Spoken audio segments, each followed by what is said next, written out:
Attakk fuq pajjiżna. Kien iddeskriva l-Kummissarju tal-Films Johan Grech il-fatt li ċ-ċittadin jistaqsix qed isir minn flusu. Bosta ġurnalisti, opinjonisti u esperti fl-aħħar jiem staqsew dwar in-nefqa tal-Malta Film Commission mit-taxxi tal-Maltin u Awċin kif ukoll x'introjtu qed iddaħħal il-Kummissjoni taħt it-tmexxija tal-ex marketing manager tal-Gvern ta' Muscat Johan Grech.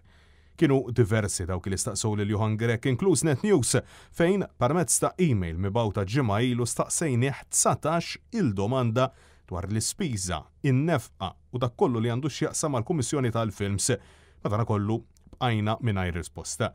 Hekk ukoll staqsejna lill-Ministru tal-Finanzi Clyde Caruana brabta ma' dan is-suġġett, madankollu lanqas il-Ministru Caruana li qed għandu ħafna aktar xi wieġeb baqa' ma kellimna xejn. Għaldaqstant, Net News, il-ġimgħa filgħodu staqsa lill-Ministru Clayton Bartolo, responsabbli mill-Malta Film Commission, dwar in-nefqa tal-Kummissjoni taħt ir-responsabilità tiegħu.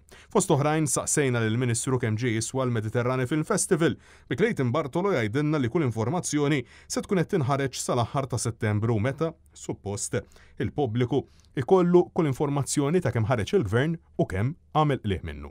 Inevitabilment Net News staqsa domanda li tinsab fuq fhom kulħadd kif il-paġna ta' Facebook tal-Malta Film Commission għadha hacked. Tant illi il-Kummissarju kellu jindirizza lin-nies fl-industrija permezz ta' filmat ippubblikat fuq il-paġna personali tiegħu. Madankollu għall-Ministru kollox qisu xejn mhu xejn u jidher illi tali nuqqas qed jieħdu biċ-ċajt. Il-Facebook page tal-Malta Film Commission għadha hacked. Tikkonferma li għadha hacked. Għada hekti. Mela, il-poplu kif jittistenna li jafdakom biflusom meta mintkomx kapaċi iżommu s-sigurta ta' sempliċi Facebook page? Il-kompetenza tal-Film Commission ma tqabbilix fuq Facebook page. Il-kompetenza tal-Film Commission tqabbilha bl-opportunitajiet li qed jingħataw lin-nies. B'diskors kontrastanti għall-aħħar ma dak illi diversi ħaddiema esprimew ma' Net News, Clayton Bartolo qal illi qed jingħataw l-opportunitajiet film-films.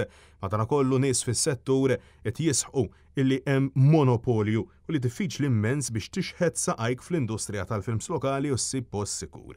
Intant, dan l-istazzjon staqsaw koll il-Ministru tat-Turiżmu jekk jafdax lil ta' madwaru fuq il-mejda tal-kabinett ta' Roberta Bela wara li għall-ewwel darba fl-istorja kabinett tal-Gvern Malti kellu lik u ġew żvelati xi memos. Hawnhekk ukoll jidher illi il-Ministru ħada biċ-ċajt u dan wara b'mod partiġan. Inti l-kollegi tal-kabinett jak tafdu ma ċider li hemm lik? Jiena għandi fiduċja sħiħa fil-kabinett u ovvjament anke fil-Prim Ministru. Hemm lik jidher li hemm lik. L-unika post li hemm leaks iktar mit-Titanic huwa f'dan il-Partit Nazzjonalista. Però fil-kabinett hemm lik. Saqs il-Partit Nazzjonalista. Il-Partit Nazzjonalista mhux fil-kabinett, Ministru. Il-Partit Nazzjonalista l-għandu kabinett. Hemm lik u l-ewwel darba mill-87 ġi lik xi ħaġa mill-kabinett. Il-grupp parlamentari u l-kabinett laburista huwa kumpatt u maqut wara tmexxija ta' Prim Ministru. Francesco Catania, Net News.